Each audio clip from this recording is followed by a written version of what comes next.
The fluorescent lights flickered overhead in St. Augustine's Blood Center, casting an eerie glow across the donation floor. Nurse Ariel Nguyen tucked a strand of her dark hair behind her ear as she glanced at the wall clock. 11:58 p.m. Another midnight shift was beginning in near-future Detroit, where economic desperation had turned blood donation centers into 24-hour operations. Rain pattered against the windows, transforming the concrete outside into slick, reflective surfaces. The waiting room was already half full despite the late hour. People needing quick cash would brave any weather, any time. Ariel knew most of their faces by now. The regulars who pushed the limits of how often they could legally donate. "Midnight crews all here," said Jerome Park, the security guard, as he locked the front entrance behind the last scheduled donor. "Looks like another full house."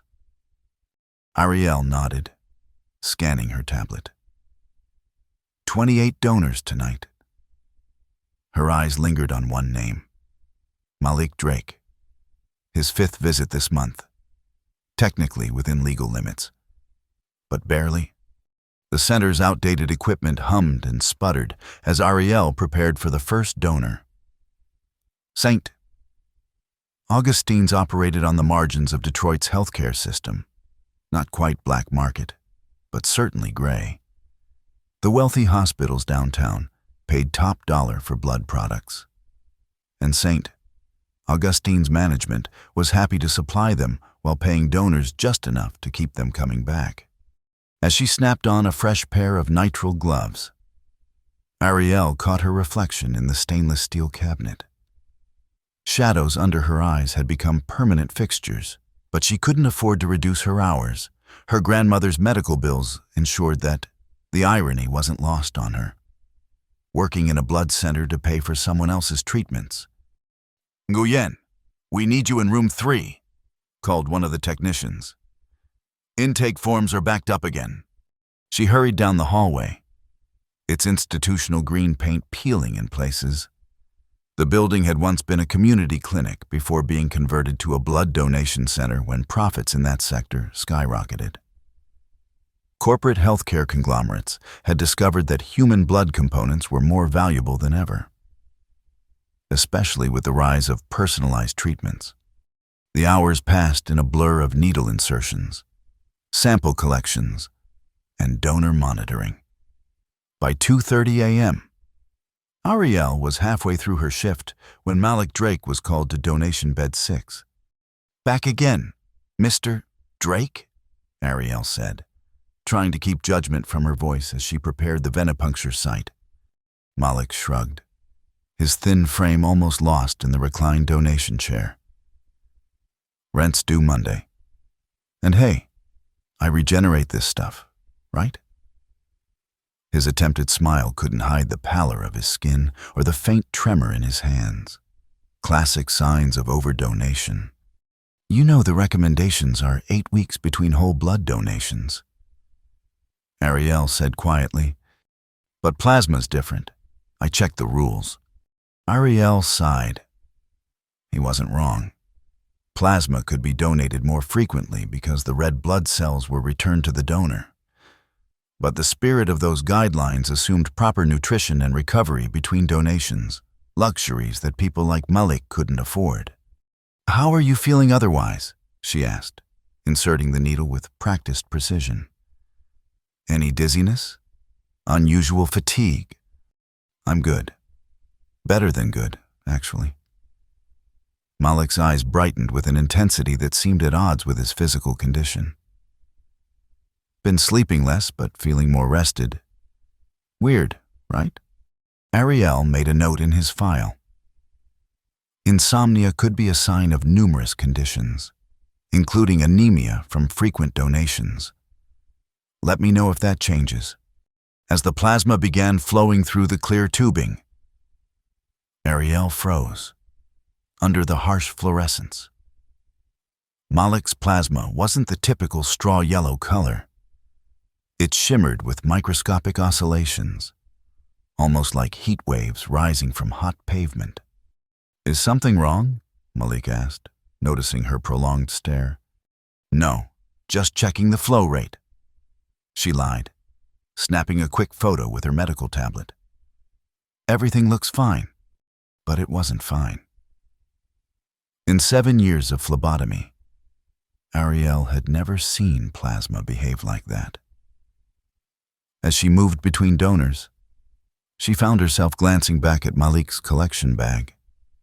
The shimmer remained, a subtle disturbance that no one else seemed to notice. When his donation was complete, Ariel labeled the collection bag and set it aside. After Malik left, she printed his latest lab results. His hematocrit and hemoglobin were within normal ranges, but barely. Nothing in his standard blood work explained what she'd observed. At 4:30 a.m., when the donation floor quieted as the last donors left, Ariel made a decision. She took a small sample from Malik's plasma bag and carried it to the back lab where basic testing was performed. Her friend Dr. Elena Okoro was hunched over a microscope, analyzing routine samples. Elena worked as a biochemist during the day at Detroit Medical Center but moonlighted at St. Augustine's to fund her independent research. "Elena, can you look at something?" Ariel placed the vial on the counter. "It's from a frequent flyer, and there's something unusual about it." Elena raised an eyebrow but took the vial. "Unusual how?" "I'm not sure. It's shimmering, almost vibrating, under the microscope." Elena's expression changed from skepticism to fascination. "That's not standard plasma behavior." She adjusted the focus. "The particles are moving in non-Brownian patterns, almost coordinated. What could cause that?" "Nothing I've seen before." Elena straightened up. "Let me run some basic chemistry." The next hour was spent in quiet concentration as Elena ran tests while Ariel kept watch for any staff who might question their unauthorized analysis. The results were baffling.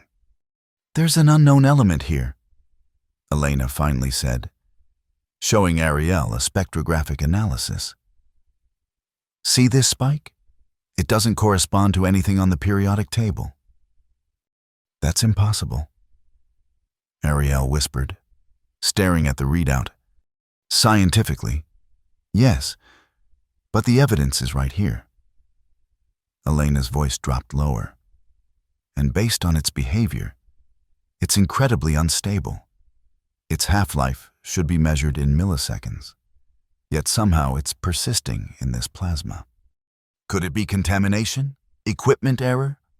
Elena shook her head. "I ran it 3 times. Whatever this is, it's real. And it's in your donor's bloodstream." The implications washed over Ariel like a cold wave. An unknown element, Element X, as Elena had labeled it, circulating in a human's blood. It violated everything she knew about biology and chemistry. "We need to report this," Ariel said. "To whom?" Elena's laugh was bitter. "St. Augustine's management? They'll shut us down and bury it. Regulatory authorities? They're in the pocket of healthcare conglomerates. We can't just do nothing. What if it's harming him? What if it's in other donors?" Elena's eyes met hers. "Then we investigate ourselves." Quietly, as dawn broke over Detroit, casting long shadows through the lab's small windows, Ariel and Elena made a pact. They would monitor Malik and test other frequent donors, documenting everything while maintaining absolute secrecy. What they didn't know was that the security camera in the corner of the lab had captured their entire conversation. And at precisely 2:47 a.m., when they'd first placed Malik's sample under the microscope, the digital feed had momentarily glitched, a static burst that would soon attract unwanted attention. 3 days later, Ariel noticed something strange during her shift. Two of the regular donors, including Malik, displayed subtle physical changes. Their movements were more fluid, reactions quicker. During his pre-donation vitals check, Malik's grip had bent the metal armrest of the donation chair, and he hadn't even seemed to notice. "Have you been working out?" Ariel asked casually as she prepared his arm. Malik laughed. "On my budget? No, but I have been feeling stronger. Maybe it's a new vitamin supplement I got from the community center." Ariel made a note to check which supplements were being distributed locally, but her instinct told her this wasn't about vitamins. That night, when she took another sample from Malik's donation, the shimmer was more pronounced. Under Elena's microscope, the element X concentration had increased. "This defies all known physics," Elena muttered, running another test. "The element should decay rapidly, but instead it's replicating. It's almost as if..." "As if what?" "As if it's using the human body as a stabilizing medium." Elena looked up, her face grave. "We need to check his medical history. All of it." Accessing Malik's complete records required Ariel to use her supervisor's login credentials, a serious breach of protocol, but one she felt was justified. What she found was disturbing. 6 months ago, Malik had been in a serious car accident. He'd been treated at Marlowe Medical, a private facility owned by industrialist Marlowe Strand. "That's odd," Ariel said, showing Elena the records. "He was discharged after just 3 days with no follow-up care. For injuries this severe, that's practically malpractice. Unless they found something in his blood then." Elena suggested something worth studying privately. Their investigation expanded. Ariel began collecting minute samples from other frequent donors, especially those who'd received care at Strand-affiliated facilities. 3 more tested positive for trace amounts of element X. Meanwhile, the effects on Malik became more pronounced. His strength continued to increase. One night, Ariel saw him lift a fallen vending machine to retrieve a stuck energy drink, moving the 800-pound object as if it weighed nothing. More disturbing were the physiological anomalies. His body temperature fluctuated wildly. Sometimes, the digital thermometer would simply display an error message. Occasionally, electronic equipment malfunctioned in his presence, tablets freezing, lights flickering. As Ariel documented these changes, she noticed another pattern. The security footage around the donation center frequently glitched at 2:47 a.m., regardless of what was happening at that time. The same timestamp from the night she'd first examined Malik's blood. 1 week into their investigation, Ariel arrived for her shift to find an unexpected visitor in the staff lounge. Marlowe Strand himself, billionaire, hospital chain owner, and St. Augustine's primary benefactor, was chatting amicably with the center's director. Strand was in his 50s, with silver-streaked dark hair and the polished appearance of someone who could afford molecular-level skin care. His smile never reached his eyes. "Ah, Nurse Nguyen," the director said nervously. "Mr. Strand was just asking about our most dedicated staff members." Strand extended his hand.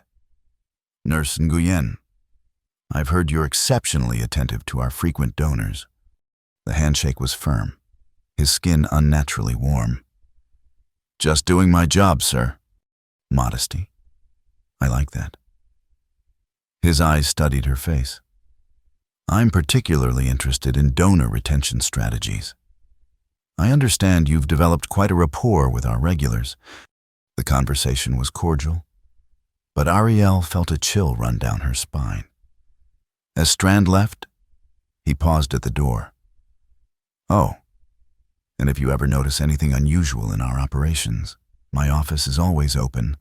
I value transparency. The implied threat was clear.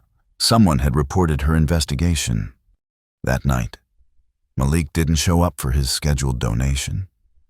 Neither did two other Element X positive donors. When Ariel checked the system, their files had been flagged for administrative review, a designation she'd never seen before. They're on to us, she told Elena during their break. Strand was here, asking questions. Elena's face paled. We need to accelerate. Get everything we can before they shut us down completely. What if they've already taken Malik, the others? Then we'd better find them, fast, using her access to the center's scheduling database. Ariel obtained the missing donors' addresses. After her shift, despite exhaustion dragging at her limbs, she drove to Malik's apartment in one of Detroit's struggling neighborhoods. The building was run down, but clean, its residents fighting against economic gravity to maintain dignity. Malik's apartment door was ajar when she arrived. Never a good sign in any neighborhood. Malik, she called, pushing the door open wider. The apartment was empty, not just of people, but of everything. No furniture, no personal items, no sign anyone had lived there recently.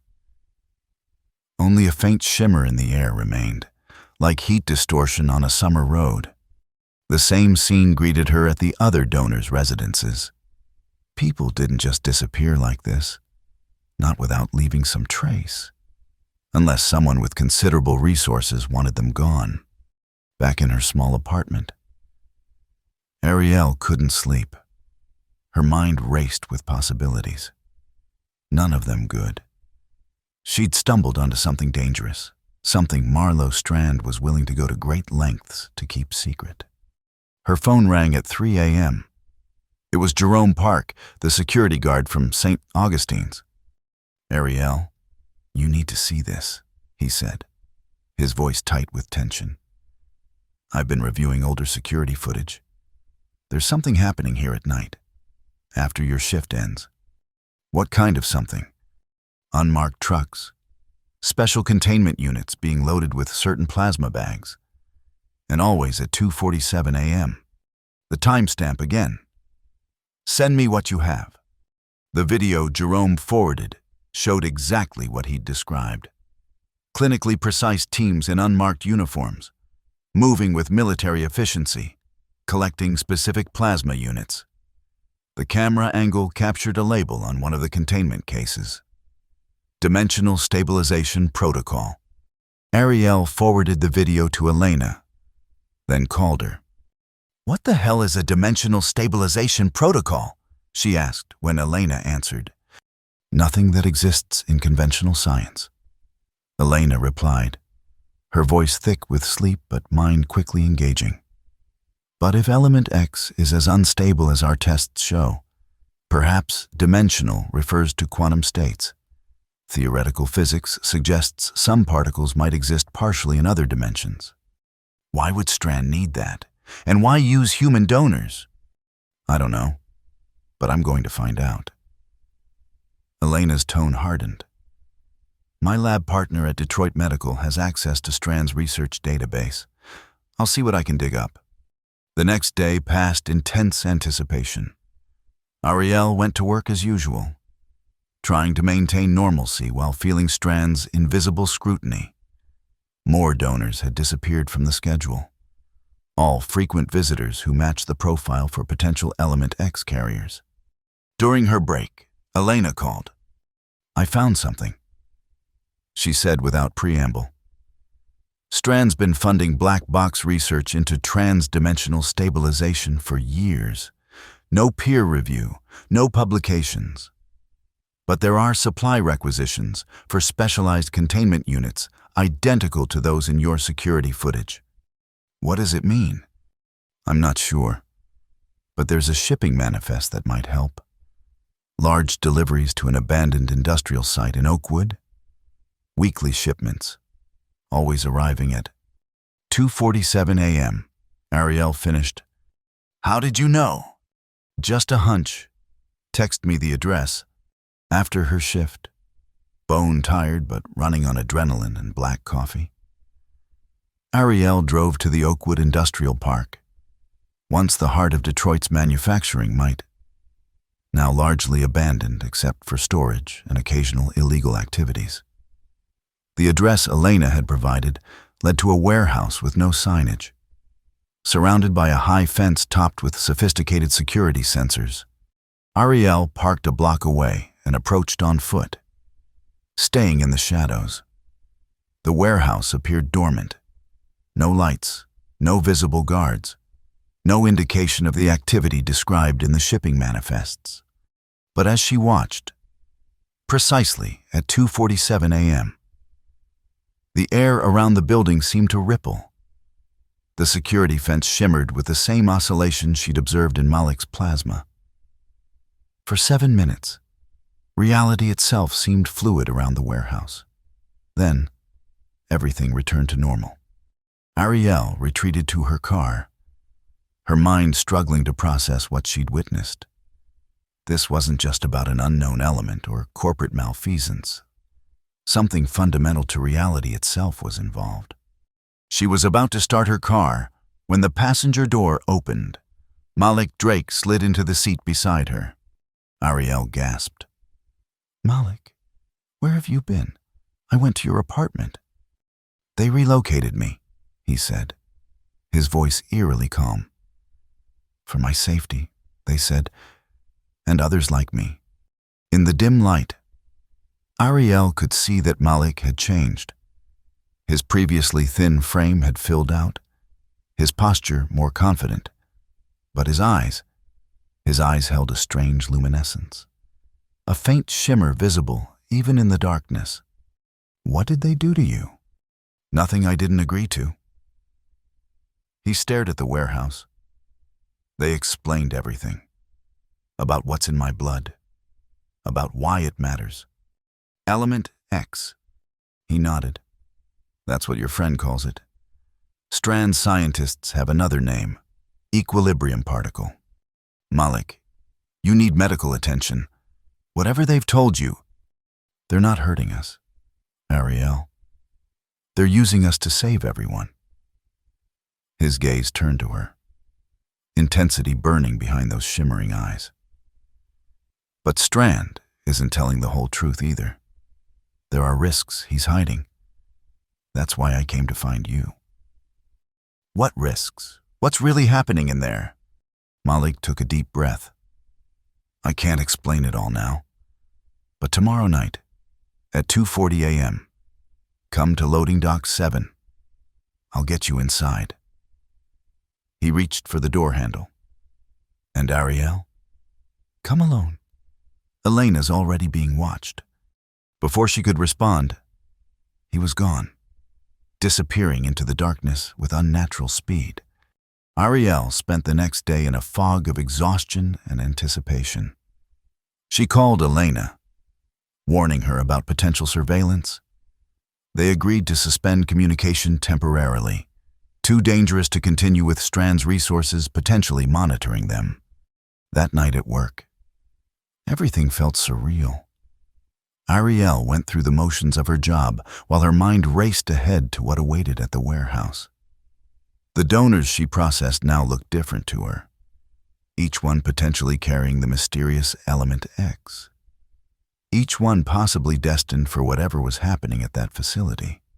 At 2 a.m., she told her supervisor she wasn't feeling well and needed to leave early. By 2:35, she was at the warehouse, approaching loading dock 7 as instructed. Malik was waiting, dressed in a gray uniform she hadn't seen before. Without a word, he led her to a service entrance, placed his palm on a scanner, and the door slid open. Stay close, he whispered. We have 3 minutes before the shift. The interior of the warehouse wasn't what Ariel had expected. Instead of storage space, it was a sophisticated laboratory complex. Glass-walled chambers lined the central area, each containing medical beds where people, donors from St. Augustine's, she realized, lay connected to advanced equipment. Their blood circulated through glowing conduits, leading to a central apparatus that dominated the facility. The machine defied conventional design. Parts of it seemed to fade in and out of visibility.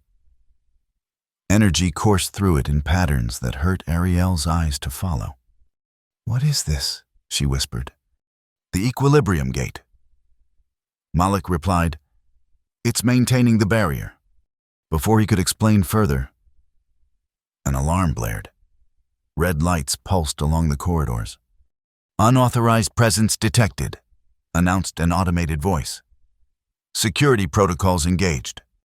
They weren't supposed to upgrade the sensors until next week. Malik hissed, "We need to move, now." He grabbed Ariel's arm, pulling her toward the central chamber. They'd barely made it halfway when security personnel flooded the corridors. And behind them, walking unhurriedly as if confident in the outcome, was Marlowe Strand. "Nurse Ningxian," he called, his voice echoing in the suddenly silent facility. "I believe we're overdue for that transparency discussion I mentioned." Malik stepped in front of Ariel protectively. "She deserves to know the truth. Strand, all of it. Truth is a luxury, Mr. Drake. One we can't always afford." Strand approached, flanked by guards. "But since you've brought her this far, perhaps a demonstration is in order." He checked his watch. "Perfect timing. The shift begins in 30 seconds. "The shift?" Ariel asked. Strand smiled thinly. "Why don't you explain, Mr. Drake? You seem eager for disclosure." Malik's face hardened. "Every day at 2:47 a.m., the dimensional barriers thin. Reality becomes permeable. That's when they can come through. That's when we're needed." "Who can come through?" Ariel asked, a chill running down her spine. The answer came not from Malik, but from the central apparatus. As the clock ticked over to 2:47 a.m., the machine pulsed with energy. The air split open. There was no other way to describe it, revealing a rift in reality itself. Through this tear came a figure that Ariel's mind struggled to process. It shifted between forms, sometimes appearing humanoid, other times a swirling mass of energy. Only its voice remained constant, resonant, layered, as if multiple entities spoke as one. The human vessel has brought another. It observed, its attention fixing on Ariel. Is she a suitable reactor? That remains to be determined. Strand replied smoothly, "Her blood work is promising." "Wait," Ariel interjected, finding her voice despite her terror. "What is this? What are you doing to these people?" The entity shifted, its form stabilizing somewhat as it addressed her directly. "Your kind calls it Element X. It is a fragment of our realm that becomes embedded in certain humans. Those who carry it serve as anchors, stabilizing the barrier between dimensions. They're using human blood to seal a dimensional rift." Malik explained, his voice tight with controlled anger. Element X exists in both realities simultaneously. In human plasma, it creates a matrix that strengthens the barrier. "And if the barrier fails?" Ariel asked, though she feared the answer. "Dimensional collapse." Strand said matter-of-factly, "The end of your reality as you know it. The volunteers here are heroes. Nurse Nguyen. They're sacrificing for the greater good." "Volunteers?" Ariel's voice rose. "You're preying on economically desperate people who don't understand what they're agreeing to. They know enough." Strand countered, "They know they're helping, and they're well compensated. Until they burn out." Malik interjected. Tell her what happens to donors after 6 months. Strand. Tell her about the cellular degradation, the mental deterioration. The entity shifted impatiently. These concerns are irrelevant. We require more reactors. The barrier weakens with each shift. And what exactly are you? Ariel demanded, facing the entity directly despite her fear. Why should we trust that any of this is necessary? The entity's form rippled. We are the equilibrium. We maintain the separation between dimensions that were never meant to touch. Your kind breached the barrier with your particle accelerator experiments. Now we must repair what you damaged, or both our realities will unravel. Ariel looked at the donors in their chambers, at Malik with his shimmering eyes, at Strand with his calculated pragmatism. A terrible understanding dawned. You're not just stabilizing a barrier, she said slowly. You're harvesting element X from these people and using it to… what? Feed this entity? Crude, but essentially correct. The entity confirmed. The element strengthens us, allows us to maintain the seal, while slowly killing the donors. Ariel added, some sacrifice is inevitable. Strand said dismissively, we've calculated acceptable losses. Acceptable to whom? Ariel challenged, anger overriding her fear. Have you told these people they're being used as living batteries for an interdimensional entity? That they'll suffer neural degradation within months? That's not informed consent. Strand, that's exploitation. Before Strand could respond, a tremor ran through the facility. The rift pulsed, expanding momentarily. Equipment sparked and failed throughout the chamber. The barrier destabilizes, the entity announced, its form fluctuating wildly. We require the new reactor immediately. Strand signaled to his security team. 2 guards moved toward Ariel. I'm sorry it's come to this, Strand said, not sounding sorry at all. But the needs of reality itself outweigh your individual rights. Malik stepped between them. No, this ends now. He turned to Ariel. Elena found something in her research. Element X doesn't just exist in blood. It's in all organic matter, just in concentrations too small to detect. We don't need human reactors at all. Lies, the entity hissed. The human blood matrix is essential. Only because it's convenient. Malik countered. Because it gives you more power than you need just to maintain the barrier. You're not just sealing the rift, you're feeding on us. Another tremor shook the facility, stronger this time. The rift expanded further, and reality seemed to fracture around its edges. Colors inverted. Gravity fluctuated. Ariel felt herself lifted momentarily from the floor before crashing down again. The shift accelerates, the entity said, its voice distorting.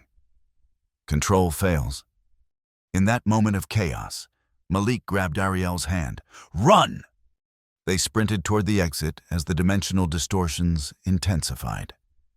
Behind them, Strand shouted orders to his security team, but the guards were struggling against the fluctuating physics of the chamber.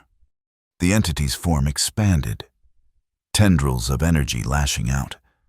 One struck a nearby control panel, sending cascading failures throughout the system. Warning alarms blared as containment protocols failed. The reactors! Ariel shouted, pointing to the donors still connected to the equipment. We can't leave them. Malik hesitated only a moment before changing direction, heading toward the control station for the donor chambers. As Ariel followed, a spatial distortion rippled between them. Suddenly, she was alone in what appeared to be the same facility, but subtly wrong. Colors muted, sounds dampened. Malik? She called, her voice echoing strangely. No answer came. The facility around her seemed frozen in time. The chaotic scene from moments before now, a tableau of suspended motion. Strand and his guards stood immobile. The entity hung in mid-transformation. Its form a crystallized pattern of energy. Only the rift remained active, pulsing at the center of the chamber. Ariel approached it cautiously. Through its shifting boundary, she could see the normal reality. Malik at the controls, frantically working to release the donors. But he couldn't see her, couldn't hear her calls. "You exist between," came a voice. "The entities, but different, clearer, less layered. In the space where realities overlap." Ariel turned to find a simplified version of the entity beside her, its form now definitively humanoid. "What happened?" she demanded. "What is this place?" "A pocket dimension. Element X in your bloodstream reacted to the shift. You've been drawn into the space between realities." "Put me back!" "I cannot. Only you can navigate back, if you understand what Element X truly is." Ariel felt a cold certainty. "I have it too. That's why Strand was interested in me." "Yes, you carry more than most, though it remains dormant. In this space, you can see the truth that Strand conceals, that even my kind will not acknowledge." The entity gestured, and the air around them transformed into a three-dimensional display of molecular structures. Element X appeared as a complex lattice that constantly shifted configuration. "It is not an element as your science understands them," the entity explained. "It is a quantum bridge, a particle that exists in multiple dimensions simultaneously. In its natural state, it facilitates transfer between realities. Contained within organic matrices, it creates barriers instead. Like a dam." Ariel realized, redirecting the flow. "Precisely.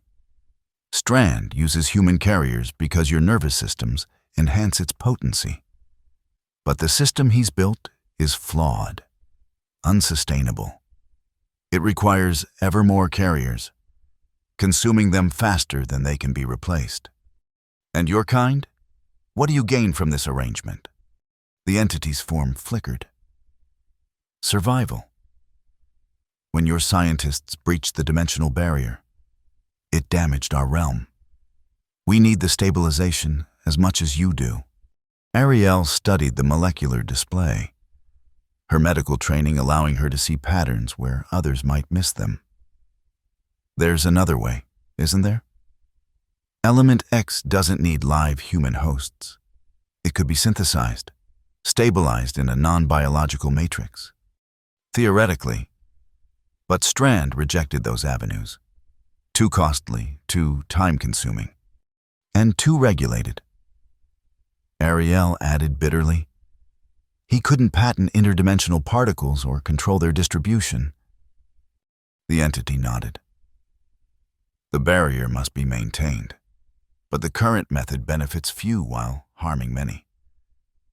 You see this truth now. How do I get back? How do I stop this?" Focus on the Element X within you. Will yourself to resonate with your native dimension. As for stopping Strand, the entity's form began to fade. "That responsibility falls to you, Bridgewalker." Ariel closed her eyes, concentrating on the feeling of her own body, her own reality. She imagined the particles in her blood vibrating in harmony with her home dimension. The sensation was like falling and flying simultaneously. When she opened her eyes, she was back in the chaotic facility. Only seconds had passed. Malik was still working at the controls, but now security personnel were closing in on him. "Malik!" she shouted, running toward him. As she moved, she felt different. more connected to the space around her, where her body passed. The dimensional distortions calmed. The entity noticed immediately, its attention fixing on her with newfound intensity. The human vessel has awakened. It announced. She carries the true bridge. Strand's head snapped toward her. Restrain her, now! Ariel reached Malik's side just as he finished the sequence to release the donor chambers. Throughout the facility, the glass walls retracted, medical equipment disengaging from the human reactors. Get them out! Malik shouted to the now freed donors, many of whom were disoriented but mobile. As security closed in, Ariel faced the rift directly. Understanding bloomed within her, knowledge transferred during her brief time in the pocket dimension. She raised her hands toward the dimensional tear. I know what you really want. She called to the entity. Not just stabilization, expansion. You're using this rift to colonize our dimension, one reactor at a time. The entity's form contorted. The human speaks falsely. But Ariel could see the truth now. Each reactor wasn't just stabilizing the barrier. They were being slowly transformed, infused with the entity's essence. The process that Strand had described as degradation was actually conversion. Strand, she called. Your partner is using you. This isn't about saving realities. It's about invasion. For the first time, uncertainty flickered across Strand's face. That's not possible. We have agreements with a being that exists beyond our physical laws. Ariel finished. Did you really expect it to honor human contracts? The entity lashed out, energy tendrils whipping toward Ariel. But where they touched her, they dissipated. The element X in her blood, now awakened, created a natural shield. The barrier can be maintained without human sacrifices, she announced, her voice carrying throughout the chamber. Element X exists everywhere, in trace amounts. It can be synthesized, stabilized artificially. Lies, the entity roared, but its protest sounded hollow. Strand looked between Ariel and the entity, his calculated pragmatism reasserting itself. Is this true? Have I been misled about the necessity of human reactors? Ask your own scientists. Ariel challenged. The ones whose reports you buried when they suggested alternative methods that couldn't be monopolized. Another tremor shook the facility as the rift pulsed. The entity's form expanded, becoming more threatening. Enough! The barrier fails. Give us the vessels or both realities collapse. Ariel stepped forward, placing herself between the entity and the fleeing donors. No more vessels. No more exploitation. We'll stabilize the barrier, but on new terms. She felt the element X in her blood responding to her will, creating a localized field of dimensional stability. The tremors subsided in her immediate vicinity. What are you doing? Strand demanded, watching in astonishment. Negotiating. Ariel replied. She addressed the entity directly. Here are our terms. First, all current reactors are released from service. Second, Strand Industries will fund research into synthetic stabilization methods.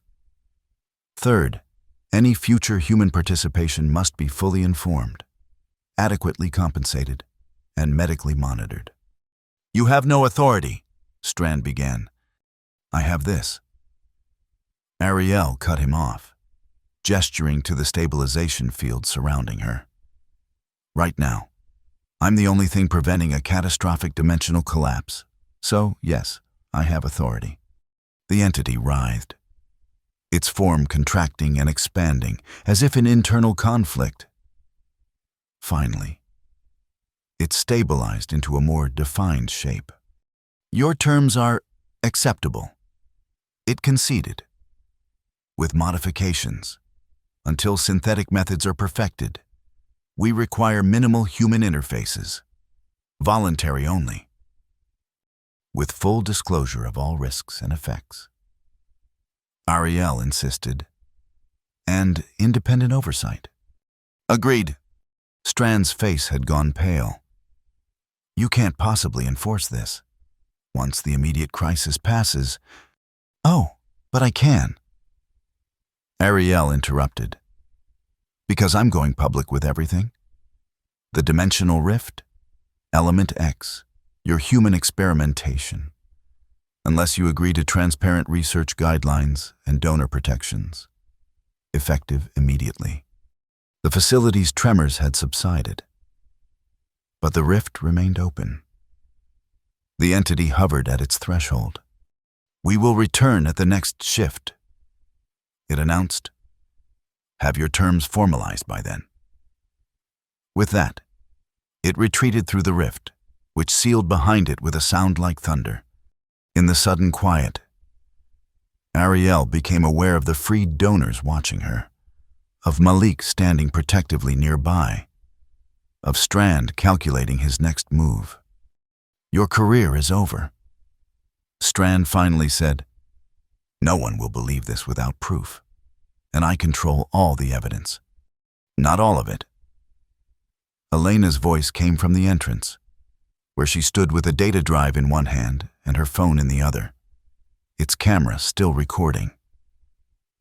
I've been documenting everything since Ariel first found Element X. And I just live-streamed the last 10 minutes to secure servers at 3 different universities. Strand's face hardened, but his pragmatic nature prevailed. What exactly do you want? Everything I already said. Ariel replied. Transparent research, donor protections, synthetic alternatives. And one more thing. Medical support for everyone who's already been affected. The cost would be astronomical. Less than the legal settlements when this goes public. Less than the value of being known as the company that saved reality itself, rather than the one that exploited desperate people to feed an interdimensional entity. For a long moment, the outcome balanced on a knife's edge. Then Strand nodded curtly. Have your lawyers contact mine in the morning. We'll establish protocols. As Strand departed with his security team, Ariel felt the adrenaline that had sustained her begin to ebb. The enormity of what had transpired. What she had learned about herself, about reality itself, threatened to overwhelm her. Malik approached, his eyes still shimmering but somehow less alien now. You did it. You actually stood up to both of them and won. For now. Ariel cautioned. This isn't over. The entity will return, and Strand will look for loopholes. But we'll be ready. Elena said, joining them. All of us. She gestured to the former reactors who had gathered nearby, looking to Ariel with a mixture of gratitude and uncertainty. What happens to us now? One of them asked. We still have this thing in our blood. We find out exactly what it means. Ariel promised. Together, no more secrets, no more exploitation. 6 months later, Ariel stood at a podium in Detroit Medical Center's conference hall, facing a room full of journalists, scientists, and government officials. Behind her, a screen displayed the molecular structure of Element X, now officially classified as a trans-dimensional quantum bridge. The Dimensional Stabilization Initiative enters its second phase today. She announced, thanks to cooperation between research institutions worldwide, we've successfully synthesized Element X in laboratory conditions. Initial tests confirm it can maintain dimensional stability without human carriers. The room erupted in questions. Ariel fielded them with the confidence of someone who had faced far more intimidating entities than reporters. Yes, the dimensional rift was real. Yes, it had been temporarily stabilized through regulated protocols involving fully informed volunteer carriers. No, there was no current threat of dimensional collapse. What she didn't mention was the ongoing negotiation with the entities from the other side, a diplomatic challenge, unlike any in human history, or the discovery that Element X carriers like herself and Malik were developing abilities beyond mere dimensional stabilization. Those discussions would come later, when humanity was ready to face the fuller implications of its new place in a much stranger universe than anyone had imagined. As the press conference concluded, Ariel caught sight of Marlowe Strand at the back of the room, watching with an unreadable expression. Their agreement held, for now. His resources supporting the research, his public image rehabilitated as a pioneer in interdimensional science. Elena joined her as the crowd dispersed. The synthetic matrix is holding at 78% efficiency, she reported quietly. Another month, maybe 2, before we can phase out human carriers completely. And the side effects in the long-term carriers? Stabilizing. The neural treatments are showing promise. Elena hesitated. But there's something else. The entity made contact during this morning's shift. It says the bridge goes both ways, that humans with enough Element X concentration might eventually be able to cross over. Ariel absorbed this new information, adding it to the growing list of revelations that had transformed her understanding of reality. From night shift nurse to interdimensional negotiator in 6 months, life had taken an unexpected turn. One crisis at a time, she said finally. First, we ensure no one else gets exploited. Then we figure out what it means to be bridges between worlds. As they left the conference hall, Ariel noticed her reflection in a glass doorway. For just a moment, her eyes shimmered with the now familiar oscillation of Element X, not a burden or a danger, but a responsibility, and perhaps, eventually, an opportunity. The most unstable element in the universe had found its way into human blood, and in doing so, it had opened doors humanity never knew existed, doors that could never be closed again.